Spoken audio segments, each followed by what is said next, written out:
Welcome to the Fascia-Informed Therapist, the essential podcast for occupational therapy professionals looking to deepen their understanding of fascia's pivotal role in therapy and health. I'm your host, Amy Mayer, an experienced occupational therapist, practice owner, and dedicated educator. Here we'll dive into the fascinating world of fascia, exploring its significance in the human body and its critical influence on occupational therapy practice. Each episode will bring you cutting-edge insights, expert interviews, and practical strategies to help you confidently integrate the science of fascia into your therapeutic approach. Whether you're a seasoned practitioner or just starting out, our goal is to equip you with high-quality, evidence-based, and fascia-informed continuing education opportunities that will enhance your skills and benefit your clients. So join us as we unravel the complexities of fascia and transform the way you practice occupational therapy. All health and wellness practitioners are welcome. Let's learn, grow, and evolve together. Hello, this is Amy, and this is another edition of the Fascia-Informed Therapist. Today I'm recording without my typical equipment. I'm wrapping up a vacation, staying with some friends down south for a week to get a little R&R. Love being down here. My friend that I stay with is also an occupational therapist, now retired, and also someone very interested in fascia and used a lot of myofascial techniques throughout her career as well. So it's always fun to talk with her about what's new in the world of fascia and science and what's going on personally and professionally. So I'm very grateful to her. She knows who she is, and I'll probably be interviewing her in a future podcast. What I wanted to talk about today is a response to a post that I recently saw online. And I follow tons of scientists, researchers, clinicians of all kinds, not just fascia people, but other kinds of practitioners in the world of natural movement and traditional approaches to care. It's just very wide-ranging. Different social media platforms, podcasts. Something I I read it, was very bothersome to me, and a lot of the blogs that I've written, and if you are new to following me, my marewellness.com blog has, I don't even know how many now, but lots and lots of blogs on my musings as an occupational therapist who studies the science of fascia and uses fascia-related techniques. But there's a ton of stuff there if you're really super curious and want to go there. And usually what I choose to write about is in response to something that has happened. It's not in response in necessarily an argumentative or debating kind of way, but more so I start to notice themes in what's happening with clients, or something happened to a client, or they asked a question, and so I write about it, and hopefully it will be helpful to other people as well. So this blog, I'm essentially going to read it to you, and then there might be a little riff going on in there somewhere if I feel like adding something additionally. But this blog is titled Becoming a Fascia-Informed Human. So here we go. So you may have noticed a new phrase that we've been using lately, fascia-informed, and it has a little TM by it because we are in the middle of the process of getting that trademark registered. That was a riff. Okay, so what does the fascia-informed mean, and why is it important? Then the first headline is outdated beliefs about fascia. Historically, fascia is something that was not seen as important. Scientists and healthcare practitioners have always known of its existence, but it was thought to be something that just filled in the empty spaces in the body. It was thought to be much like packing peanuts in a shipping box. It filled in the empty spaces to provide cushioning for all the very important body systems and organs that keep us alive and functioning. Well, it actually does do that task. It does provide cushioning and support, but it actually does so much more. Interestingly, there were physicians that tried to tell us they believe fascia was important and should be studied. Andrew Taylor Still was one of these physicians. Next heading, ahead of his time. A.T. Still, the founder of osteopathy, believed fascia was crucial to health, viewing it as a continuous, interconnected tissue network enveloping muscles, bones, nerves, organs. He considered fascia a dynamic system influencing and reflecting the body's health, proposing that restrictions in fascia could lead to various ailments. Still emphasized that fascia transmits mechanical forces and communicates changes throughout the body, affecting both local and systemic functions. He asserted that optimal health depends on proper alignment and mobility of the musculoskeletal system, including fascia. His osteopathic treatments aim to assess and address fascial restrictions, enhancing circulation, improving nerve function, and promoting the body's innate healing abilities. Overall, Still saw fascia as vital to the body's structure and function, integral to both health and disease, and emphasizing treating the body as an integrated whole to maintain well-being. Andrew Taylor Still was born in 1828, and he died in 1917. So we've known, and there have been people that have thought about fascia as important for a long time, but new ideas are often not quickly accepted. So let's fast forward to modern science. Thomas Finley, who is an MD and a PhD, has provided scientific validation for many of A.T. Still's early insights about the significance of fascia health and disease. Finley, who is a prominent researcher in the field of fascia, has conducted extensive studies that elucidate the structural and functional properties of fascia, confirming its dynamic role in the body, including structural connectivity, mechanotransduction, plasticity, fascia's impact on pain and dysfunction, its highly supportive role in the vascular system, and how richly innervated it is. Many other researchers around the world have joined in on the fascination with fascia, leading to many incredible discoveries about the system overall and over the past decades. And I didn't say earlier that this is written for my public audience, not necessarily the fascia-informed therapists that this podcast is for, but hopefully you'll get something from it as well. Next heading is back to junior high.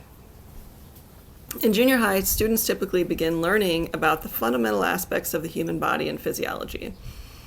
They study the major body systems such as the skeletal, muscular, circulatory, respiratory, digestive, and nervous systems. Students explore how these systems function individually and how they interact with one another to maintain homeostasis and overall health. They learn about the structure of the bones and muscles, how the heart pumps blood throughout the body, how the lungs facilitate gas exchange, how the digestive system processes food, and how the brain and nerves control bodily functions. This foundational knowledge helps students understand the complexity and interdependence of the human body.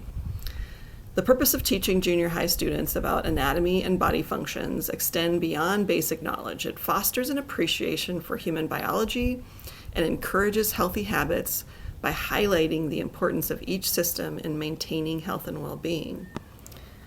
Understanding how their bodies work can motivate students to make informed decisions about nutrition, exercise, and overall lifestyle choices. Learning about anatomy and physiology also equips students with critical thinking and problem-solving skills as they analyze how different systems respond to various conditions and challenges. And I like to throw in my blogs pictures just to break them up. And so here I have a picture of me when I was in 8th grade with my family. And that's probably when I was starting to learn about anatomy and physiology, and of course had no idea at that time that I would be working in healthcare.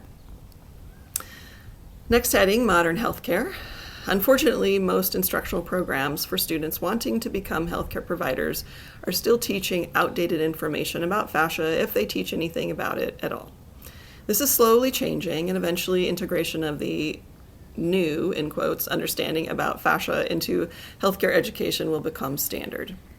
However, the wheels of change in major institutions like education and healthcare move very slowly. I do not expect the regular and complete teaching of fascia science in all health programs to happen in my lifetime. However, if someone, like me and many others, are actively looking for information about fascia, it's available in the form of scientific articles and books by prominent researchers and practitioners. Next heading, why do I care so much about this? Oh, maybe you can hear the bird. I think that's a mourning dove. So why do I care so much? Well, just as we teach junior high kids about their bodies in hopes of helping them make better choices about their health and critically think about their choices, I believe many adults of all ages want to do exactly that. Many people do want to understand their bodies and make good decisions for their health. And in order to do that, they need to understand some basic principles about their body. The fascial system is not only a body system that supports many important functions in the body, but it also surrounds and supports every other system we learned about back in junior high. I believe understanding the fascia, or being fascia-informed, provides important and helpful information. I originally sought out information about fascia to better understand the myofascial techniques I was using in my practice as an occupational therapist. In the process of trying to better understand this, I learned so much more about the fascial system. I put this information to use in my own personal health practices and in my professional practice with clients. I've seen the results of how this information can transform health and function, so I feel it's very important to share not just what the practices and the techniques, but the why, the science. Next heading, not everyone feels the same. As I said, I follow many researchers, clinicians, therapists, and business people of all kinds online. I love to see how people share and explain information. However, of course, none of us always agree on everything. Disagreement and debate can be transformational when it's healthy and respectful. But I recently saw a post that I very much disagree with. I recently read a post on social media platform where a therapist, and I won't say who, and I won't say even what type of therapist, posted to their audience telling them that their clients never, yes, they use the word never, need to understand the science behind the techniques being used in their appointment. They said clients only care about the results they are getting, and followed that statement with an all caps, period. Well, I could not disagree more. While clients do certainly care about the outcomes of their visit, most of my clients love learning about their bodies. The people who attend our workshops on self-treatment, posture, mobility, all the different workshops we teach, also love learning about their bodies. A common comment we hear is, why don't we know about this? It's so important, it's so helpful. I also weave tidbits that I'm learning in my reading and studying into my weekly Fascia-Informed yoga and fitness classes. And I get comments from my clients. I just got a text the other day, oh, that was so interesting what you included about blah, blah, blah. So they love this, and they're of all ages. I often refer to my clients as seekers. They love seeking out new information and learning about their bodies and techniques that can help them not just get rid of pain, but help them feel and function their best. Additionally, not sharing information with your clients is a very authoritative, paternalistic, and white coat approach to care.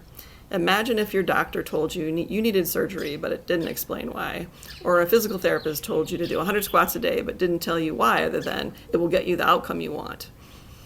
Information, or science, is power, and sharing it in the right way can be very motivating, calming, and empowering to the client.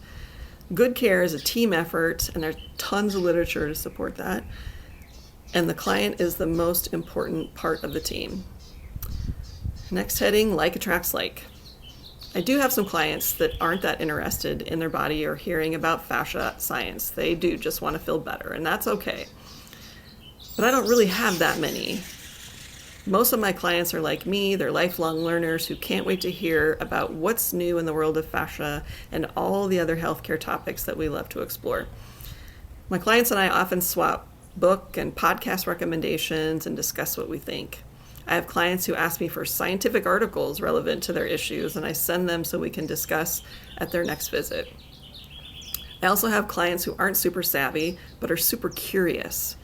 And I have a gift for making the information, the science, practical, digestible, and relevant to them. And I believe that that is part of my occupational therapy skill set. And I absolutely love this part of my practice.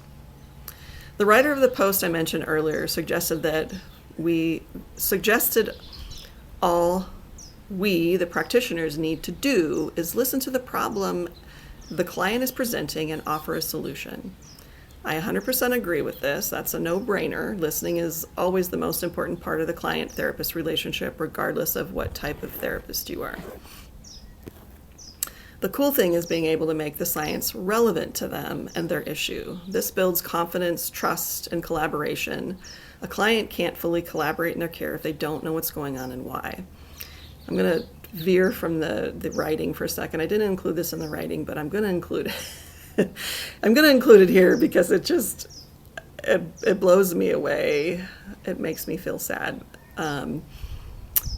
The person who wrote the post also compared, I don't even want to say what kind of appliance she mentioned, but she basically compared the client-therapist relationship to when someone comes to your home to fix an appliance.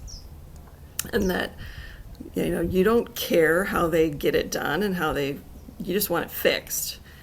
And I also disagree with that, and maybe I'm unique in that way, because let's say if someone comes to fix my refrigerator, I do want to know what's wrong with it, and I don't necessarily need to know, okay, where are you going to wrap duct tape or whatever you're going to do to fix it, but I want to understand what is wrong with it, and is it something they can fix now? What's it going to cost to fix it? Or would it just make more sense to get a new one? Or is this thing going to happen over and over again? Or is there anything I can do to prevent it? I think there's a lot of questions that I would have and want answered that maybe are even a little bit technical. But anyway, anytime someone's comparing the human body to something mechanical, kind of gets me a little bit. Anyway, but I don't think it was a really good example, and I think that people think about their own bodies is quite a bit different from how they think about even repairing their car or any appliance. Okay, let's go back to the post. 1 foot in both worlds.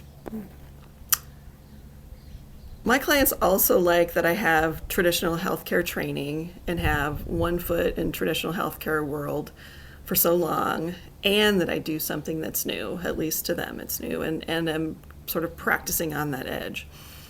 I have literally had people tell me at their first visit many times that they chose me essentially because I was a traditional practitioner who was doing something new. I can talk traditional healthcare lingo, and I can educate them on something new, fascia science. There's also a therapist I have on my team who, is exactly the same. She's an anatomy and fascia science geek, just like me. She's traditionally trained with a doctorate in occupational therapy, just like me. She's taken courses with me and through other fascia-focused groups. I've observed her working with new clients, and she is, all caps, amazing at sharing the science in a way that her clients can understand, and even more importantly, making direct connections to their life experiences and their reasons for coming to see us. She's an independent thinker who's wise beyond her years, all wrapped around a huge caring heart. As a young therapist, I cannot wait to see how her career develops. New heading, people are savvy science seekers. Google has forever changed the world. It has also changed the way people seek and gather information about everything, including their health. We have so much access to information that is both good and bad. Many people walk into their appointment with thoughts and ideas about their problems that they have formulated from their online research. They often want to discuss it. I'm completely good with this and even feel it's my duty to help guide them through not the right answer, but the best quality information. Truthfully, I often don't have an answer, let alone the right one for them. I will often say, let's discuss this, or let's just think through this out loud, and then I'll ask them what they think. So finally, what does fascia-informed mean? I want to create fascia-informed humans. When you understand as much about your fascial system as you do your muscular system, your nervous system, your skeletal, lymphatic, digestive, circulatory, all the systems, you can make a more complete and informed decision about how to heal and care for your body. We actually know a lot about what we need to eat to keep our digestive system functioning well. We know a lot about what we need to do to keep our muscles strong. We know a lot about what we can do to keep our brain healthy and functioning well. We know enough about our circulatory system to know what we need to do to keep our heart healthy. Most of us aren't experts and scientists, nor do we always apply what we know. But at least we have an awareness and can draw upon this information when we choose to. You do not have to know all the science that I do about the fascial system, but you do need to know this system exists. This system surrounds everything else in your body. You need to know what it does in your body, which is a lot more than just cause pain when it's tight. You need to know what makes it tight and dysfunctional. You need to know what heals it, and you need to know what keeps it healthy. When you know this, you are officially a fascia-informed human. I want to create more fascia-informed humans, but I also want to create more fascia-informed therapists who will in turn create more fascia-informed humans. Okay, thanks for letting me get that off my chest. I will be sending this out in an email. If you're on my distribution list, you will get it after my editor / my wonderful daughter goes through there to try and make sure that there aren't any glaring mistakes. I've never considered myself a great writer, but I'm learning and I'm trying. So thank you for listening, and I hope everybody has a wonderful, wonderful day. Thank you for tuning in to the Fascia-Informed Therapist. It's been a pleasure sharing insights and strategies to help you integrate fascia science into your practice. I'm Amy Mayer, and I hope today's episode has inspired you to explore further and take your therapeutic skills to the next level. Remember, we're committed to creating and providing top-notch, evidence-based, fascia-informed continuing education that empowers you as an occupational therapy practitioner.